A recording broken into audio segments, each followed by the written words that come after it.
സേതുവിന്റെ പലിവേടി നാളത്തെ നല്ലൊരു കഥ കേട്ടാലോ? വീഡിയോ ഇഷ്ടപ്പെടുവാണെങ്കിൽ ഒന്ന് ഹൈപ്പ് ചെയ്യാൻ മറക്കരുത്. ആദ്യമായി കാണുന്നവരാണെങ്കിൽ സബ്സ്ക്രൈബ് ചെയ്യാനും മറക്കരുത് കേട്ടോ. അങ്ങനെ നമ്മൾ കാണുന്ന ഒടുവില് പൂർണിമ പ്രതാപനെ വിളിക്കുകയാണ്. പ്രതാപനെ വിളിച്ചു പ്രതാപൻ ചോദിച്ചു, എന്താ ചേച്ചി കാര്യം ചോദിച്ചു.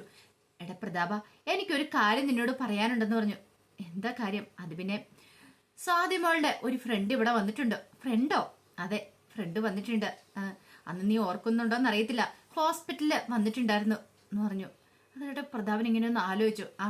കാര്യം എന്താന്ന് വെച്ചാൽ പറയേച്ചിന്ന് പറഞ്ഞു.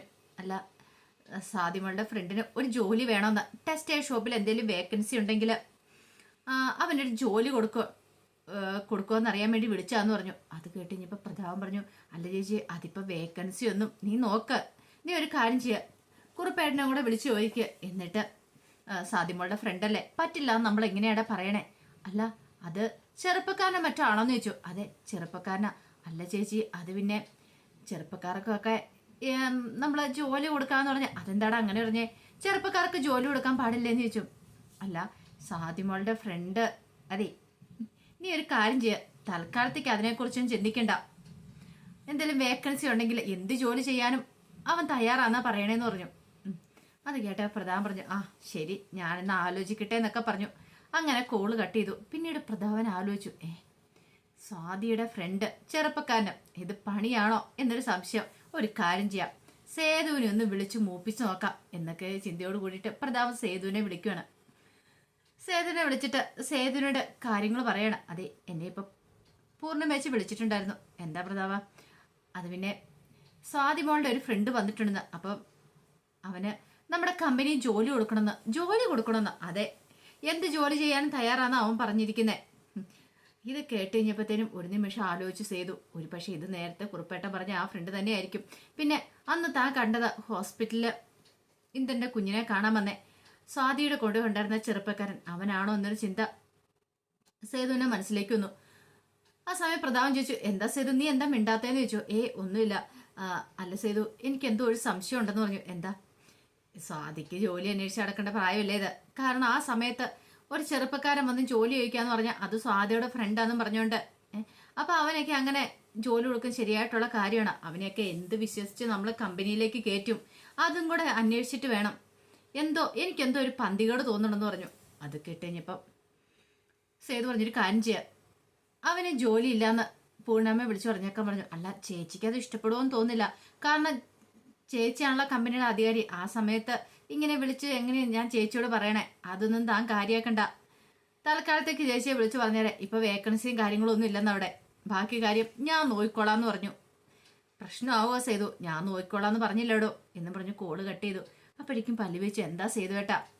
സ്വാതി അവളുടെ ഒരു ഫ്രണ്ടിനെ വിളിച്ചോണ്ട് വീട്ടിലേക്ക് വന്നിട്ടുണ്ടെന്ന്. ഫ്രണ്ടിനെയോ? അതെ, ഹോസ്പിറ്റലിൽ ഒന്ന് കാണാൻ വന്നില്ലേ കുഞ്ഞിനെ, അവനാന്ന് പറഞ്ഞു. അവനെയും കൂട്ടി എന്തിനാ സ്വാതി വന്നിരിക്കുന്നത്? അവൻ എന്തേലും ജോലി കൊടുക്കണം പോലും നമ്മുടെ കമ്പനിയിൽ ജോലി കൊടുക്കാനായിട്ടാ.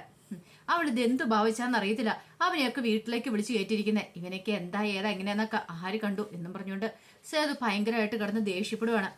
പല്ലിവൻ സേതുവേട്ടനൊന്ന് സമാധാനപ്പെട്. ഒരു പക്ഷെ സേതുവേട്ടൻ ഉദ്ദേശിക്കുന്ന ഒരു ബന്ധം സ്വാതിയും അവനും ആയിട്ട് കാണത്തില്ല എന്ന് പറഞ്ഞു. പിന്നെ അവൾ എന്തിനാ പോന്ന് പറയല്ല അവനെ വിളിച്ചോണ്ട് നടക്കുന്നേ? ഇപ്പൊ അവനെ വിളിച്ചോണ്ട് വീട്ടിലേക്ക് വരേണ്ട വല്ല കാര്യം ഉണ്ടായിരുന്നോ? അന്ന് കുറുപ്പേട്ടൻ പറഞ്ഞ കാര്യം ഓർമ്മയുണ്ട്. സ്വാതി ഒരു ചെക്കൻ്റെ കൂടെ കറങ്ങി അടിച്ച് നടക്കുവന്ന്. എനിക്കത് ഒട്ടും അങ്ങോട്ട് ഇഷ്ടപ്പെടുന്നുണ്ടായിരുന്നില്ല. നമുക്ക് ഉപദേശിക്കാനും പറ്റില്ലോ. ഉപദേശിച്ചിട്ടുണ്ടെങ്കിൽ ചിലപ്പം നമ്മൾ എന്തായാലും പറഞ്ഞാലോന്ന് കരുതി ഞാനൊന്നും മിണ്ടായിരുന്നേ. ഇതിപ്പോ അങ്ങനെ പറയാതിരിക്കാൻ പറ്റില്ല. വീട്ടിലേക്ക് വിളിച്ചോണ്ട് വന്നിട്ടുണ്ടെങ്കിൽ അതിനെക്കുറിച്ച് ചോദിച്ചിട്ട് കാര്യം എന്നൊക്കെ പറഞ്ഞ് ദേഷ്യപ്പെട്ടാണ് സേതു കാറെടുക്കുന്നത്. ആ സമയത്ത് ഇന്ദ്രനെ കുഞ്ഞിനെ കൊഞ്ചിച്ചുകൊണ്ടിരിക്കുക. ആ സമയം അഖിൽ അങ്ങോട്ട് വന്നിട്ട് ചോദിച്ചു, ഇങ്ങോട്ട് ഇന്ദ്രേട്ട, ഞാൻ കുഞ്ഞിനെ എടുക്കാന്ന് പറഞ്ഞുകൊണ്ട് കുഞ്ഞിനെടുത്ത് കൊഞ്ചിക്കുന്നൊക്കെ ഉണ്ട്. എന്തോ മുമ്പ് നല്ല പരിചയമുള്ള എക്സ്പീരിയൻസ് ഉള്ള പോലെ തന്നെയാണ് അഖിൽ പെരുമാറുന്നത്. അത് കണ്ടു കഴിഞ്ഞപ്പോഴത്തേനും ഇന്ദ്രന് ഒരു ആശ്വാസമൊക്കെ തോന്നി. ഇന്ദ്രൻ ആരുടെയും കയ്യിൽ കുഞ്ഞിനെ കൊടുക്കുന്നുണ്ടായിരുന്നില്ല, കുടുംബത്തിലുള്ള ആരുടെയും കയ്യിൽ. ഇനിയിപ്പോ പുറത്തുനിന്ന് ആരായനെ വെച്ചാലും താൻ ആരുടെയും കയ്യിൽ കുഞ്ഞിനെ കൊടുക്കില്ല എന്നുള്ള ഒരു നിലപാടായിരുന്നു ഇന്ദ്രന്. ഈ സമയത്ത് ഋതു അങ്ങോട്ടേക്ക് വന്ന് ഋതു ആ കാഴ്ച കണ്ടു. പിന്നീട് ഇത്ര കഴിഞ്ഞപ്പത്തിന് ഇന്ദ്രന്റെ കയ്യിലേക്ക് കുഞ്ഞിനെ കൊടുത്തു. ഇന്ദ്രനാണ് കുഞ്ഞിനെ കൊഞ്ചിക്കുന്നത് കാണുമ്പോൾ ഋതു കുറെ സമയം ഇങ്ങനെ നോക്കി നിൽക്കും. ഋതു ഇത്രയ്ക്ക് പ്രതീക്ഷിച്ചിട്ടുണ്ടായിരുന്നില്ല. ഋതു കരുതിക്കൊണ്ടിരുന്നേ ഋതു കുഞ്ഞിനെ നോക്കില്ല, അല്ലെങ്കിൽ പല്ലവി കുഞ്ഞിനെ നോക്കാതെ വന്നു കഴിയുമ്പോഴത്തേനും ഇനി ഇന്ദ്രന് കുഞ്ഞിനെ കൈവിടും. വേറെ നിവൃത്തിയില്ലാതെ വരുമ്പോ ഈ കുഞ്ഞിനെ എവിടെയെങ്കിലും കൊണ്ടുപോയി കളയാൻ സമ്മതിക്കും, അല്ല എവിടെയെങ്കിലും കൊണ്ട് ആക്കാൻ സമ്മതിക്കും എന്നൊരു ചിന്തയായിരുന്നു ഋതുവിന്റെ മനസ്സിൽ. വല്ല അനാഥാലയത്തിൽ അങ്ങനെയൊക്കെ. പക്ഷെ അതൊന്നും സംഭവിച്ചില്ല. ഇന്ദ്രന് പൊന്നുപോലെ കുഞ്ഞിനെ നോക്കുന്ന കണ്ടു കഴിഞ്ഞപ്പോഴത്തേനും ഋതുവിന് സഹിക്കാൻ പറ്റുന്നതിലും അപ്പുറമായിരുന്നു. എന്ത് ചെയ്യണം എന്നറിയത്തില്ല. ഒരു തവണ ഈ കുഞ്ഞിനെ കൊണ്ടേ കളഞ്ഞതാ. പക്ഷെ വീണ്ടും ആ സേതുവും പല്ലവിയും കൂടെ പോയി എടുത്തോണ്ട് വന്നു. ചിന്തിക്കാൻ പറ്റുന്നുണ്ടായിരുന്നു ഋതുവിന് ദേഷ്യം ഉണ്ടായിരുന്നു. പക്ഷെ എന്നാലും ഇന്ദ്രൻ ആ കുഞ്ഞിനെ ഇങ്ങനെ കൊഞ്ചിക്കുന്ന കാണുമ്പോഴത്തേനും ഋതു കുറേ സമയമൊക്കെ നോക്കി നിൽക്കുകയും ചെയ്യും. ആ സമയത്താണ് സേതുവും പല്ലവിയും കൂടെ വീട്ടിലേക്ക് വരുന്നത്. വീട്ടിലേക്ക് വന്നു കഴിയുമ്പോഴത്തേനും അഖിലും പൂർണ്ണാമ്മ അവരൊക്കെ വീട്ടിലുണ്ടായിരുന്നു. പെട്ടെന്ന് അങ്ങോട്ട് വന്നിട്ട് അഖിലിനെ നോക്കിക്കൊണ്ട് പൂർണ്ണാമ്മയോട് ചോദിച്ചു, പൂർണ്ണാമ്മ ആരോട് ചോദിച്ചില്ല ഇവനെ പോലുള്ള ഒരുത്തനെയൊക്കെ വീട്ടിൽ കയറ്റിയേക്കെന്ന് ചോദിച്ചു. ആ സമയത്ത് സാദി പറഞ്ഞു, സേതുവേട്ടാ ഇതെന്റെ ഫ്രണ്ടാ, നിന്റെ ഫ്രണ്ട് ആയിക്കോട്ടെ, പക്ഷെ ഒരു പരിചയമില്ല. ഈ കുടുംബത്തിലുള്ള ആർക്കെല്ലാം അറിയാവോ? നിനക്ക് മാത്രമല്ലേ ഇവനെ കുറിച്ച് അറിയത്തുള്ളൂ, ഞങ്ങൾക്കറിയാവോ? നിന്റെ പ്രായം എന്താ നിനക്കറിയാവോ? ആ സമയത്ത് ഒരു ചെറുപ്പക്കാരനെ കൂട്ടി വീട്ടിലേക്ക് വരിക, അവന് ജോലി കൊടുക്കാൻ പറയാ, എന്താ ഇതിന് അർത്ഥം എന്നൊക്കെ ചോദിച്ചു. അത് കേട്ട് കഴിഞ്ഞപ്പം പൂർണ്ണിമ പറഞ്ഞു, അല്ല സേതു വേണ്ട, കൂടുതലൊന്നും പറയണ്ട എന്ന് പറഞ്ഞു. അപ്പോഴാണ് പ്രതാപം വിളിക്കുന്ന പൂർണ്ണിമയെ വിളിച്ചിട്ട് പ്രതാപം കാര്യങ്ങൾ പറയുന്നുണ്ട്. കമ്പനിയിൽ ഇപ്പോൾ ഒഴിവുകളൊന്നും ഇല്ല, എല്ലാ വേക്കൻസി ഫുള്ളാന്നുള്ള കാര്യം, ഇനിയിപ്പോൾ വല്ല ഒഴിവും വരുവാണെങ്കിൽ നോക്കാന്നൊക്കെ പറഞ്ഞു. പിന്നീട് അഖിലിനോട് ഇതിനെക്കുറിച്ച് പറയുന്നുണ്ട് പൂർണ്ണിമ. അതെ, കമ്പനിയിൽ ഇപ്പോൾ ഒഴിവൊന്നും ഇല്ലെന്നാ പറഞ്ഞേ. ഒരു കാര്യം ചെയ്യാം സ്വാതി, ഇപ്പം പോയിട്ട് പിന്നെ എപ്പോഴേലും വരട്ടെ, വേക്കൻസി ഉണ്ട് ആ സമയത്ത് നമുക്ക് പറയാന്ന് പറഞ്ഞു. ആ സമയത്ത് സേതു പറഞ്ഞു, അല്ല ഞാനൊരു കാര്യം ചോദിച്ചോട്ടെ, നമ്മുടെ കമ്പനി തന്നെ ജോലി വേണം എന്നാ നിർബന്ധം ഇരിക്കുന്നത്? എത്രയോ കമ്പനികളുണ്ട്, വേറെ എവിടെയെങ്കിലും പോയി ജോലി അന്വേഷിച്ചാൽ പോരേന്ന് ചോദിച്ചു. അപ്പോഴേക്കും അഖിൽ പറഞ്ഞു, അത് പിന്നെ സേതുവേട്ടാ എനിക്കൊരു ജോലി ആവശ്യമാണ്, എന്ത് ജോലി ചെയ്യാനും ഞാൻ തയ്യാറാന്ന് പറഞ്ഞു.